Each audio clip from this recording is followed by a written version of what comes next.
So think they know the answers. So surprise us, Virat. Favorite holiday destination? Um, Favorite holiday destination would be somewhere in Europe. Nobody owes you. Yeah, Is somewhere that in possible? Europe. Yeah. But if I'm playing cricket and I want to have some downtime, I think Australia is a great place. But if I want to be on a holiday where no one recognizes us, then definitely somewhere in Europe or one of the Arctic countries, where there's so much snow that Have you people. been? Yeah, I have. I Yeah, have yeah. been, and it's a wonderful experience. No one knows you at all, and just to be able to walk on the streets, going unnoticed, is a great feeling. You, like I introduced you as someone who's kind of transformed India's sporting culture, is mainly because of what you eat. So, what's your favorite cuisine? Now, Japanese. Earlier, it For was, a couple of years, I think, though, you like the Japanese because it's most healthy, yeah, isn't it? Yeah. for about 3 years now. I can eat Japanese food at any time of the day. I totally love the cuisine. I've developed a taste for it, but earlier it was Mughlai, butter chicken, and all that. But I'm far from it now. I tell you what, if rumors are to be believed, Virat Kohli has not touched carbs in 6 years. If rumors are to be believed. That's Now that's that not true. why I want to ask you that is because for us that's like comfort food, like cheat day food. So do you have comfort food? Do you have a cheat day? Do you give yourself that time? Cheat day for me would be some gluten-free No, it sugar. has to have gluten, Virat. Come on. No, It's see, not a that's cheat day without something fried and without something gluten. That's what I'm saying. It's not only black or white. It's a mixture of everything. You have to understand that you can't live without carbs. As a human being, you have to eat carbs. But what kind of carbs you eat is what is important, and that's what I keep a check on. So when I have people come and tell me, "Oh, you haven't eaten carbs in 6 years," and I tell them, "You got to be joking, man. I would be on the hospital bed." So I'm very smart about what I eat, and that's been the main factor for me. So indulging in, I would probably have a gluten-free dessert, which is made of natural sugar and all that stuff. So that once in a while I do, but I don't get those cravings anymore. And that's what I was going to ask. Do you have a craving where you've trained yourself so well you don't have it? So when you have this off time, like what's a habit of yours at home? The favorite thing that you like to do when you just have nothing else on your mind? Oh, I can sit um, and not move from one place for hours. That's how lazy I can be. As much energy as I show on the field, but when I get time at home, I can just be a total vegetable, and I can be very annoying because I don't move at all. And spending time with your dog, I'm guessing, with the dogs. Um, I'm living in Mumbai now, Yeah. so the the the pet is in Gurgaon. I haven't seen him in a few days, so I don't have any dogs at home in Mumbai at the moment. But we'll think about it in the future. We both love dogs, and but in Mumbai right now we don't have any. Well, we're looking forward to that. Okay, so what's on your playlist right now? What's a current favorite song, or maybe a song that's just like stuck in your head?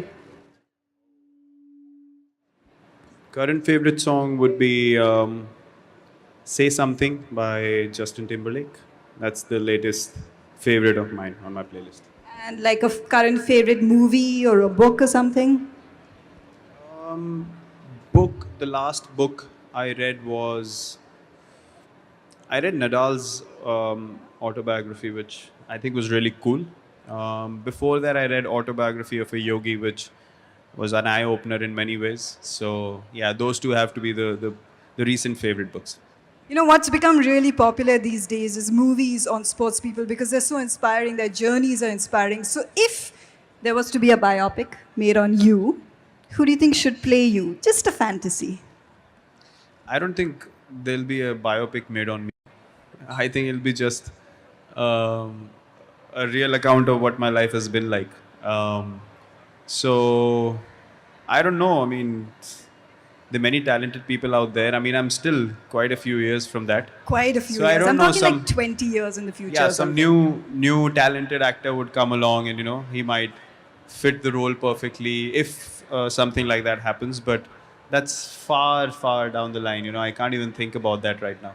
And apart from cricket, obviously, this is the game that has given you everything. This is the game that has given the country everything. Do you have like a favorite sports person or a sportswoman apart from cricket that you really look up to these days? Yes, Roger Federer is my ultimate favorite, just because of the way that belief shows when he plays, and it's so beautiful. He has a family now, he has his priorities set, and he takes time off the game without worrying about opinions and criticism of people, and then he comes in and wins grand slams at 36. So he's defying all the logics, and that's something that I totally love. I hate following the norm, and he's someone that's breaking all those barriers on a daily basis, so I have huge respect for him. Before we move on to IPL, I just got to say, just going back to what happened in South Africa, so many personal milestones for you as well. You carry that form forward, you're scoring centuries, nothing, you picking up the test mace yet again, and now back into the cricket. Looking forward to the IPL, physically fit, mentally ready? Yeah, physically I had a few niggles. I'm just getting over those niggles. It's the workload has started to disagree with me a little bit. So I have to be very careful about how I go forward with my body, my mind, and my cricket. So, times like these are very, very important going ahead. And I'm totally enjoying it. I don't even have an inch of me missing out on anything because my body really needed this. Although I'm keeping a track on the games, I watch the boys play, whenever the matches are on. And yesterday, again, it was a really good win for us. But look, I don't watch matches right now and feel like I want to be on the field because I've started to listen to my body. And yeah, when I'm done with this period, obviously IPL, I'll be coming out fresh. I'll be mentally in a better place to want to be out there on the field because I've been on the road for a long time. I've hardly missed any games, and yeah, look, you need to pay respect to your body as well at times. And as I said, this phase is very important for me. So if you had to give someone a Tissot watch, who's it going to be, and which watch would you give them? Well, depends of again. Let's pick someone. Pick anyone. Doesn't even have to be a teammate. I would give Chahal a watch because he's always late. So I'll give him any watch just to keep a check on It's time. going to be a little tricky to find a watch that doesn't fall off his wrist. Let's be a little honest about that. I know it'll have to be a rubber band strap or something because all the other straps will be loose for him. Ladies and gentlemen, thank you so much for joining us today. I really appreciate the time that all of you have taken. I want to thank you on the behalf of Tissot and on Virat's behalf as well. Thank you so much.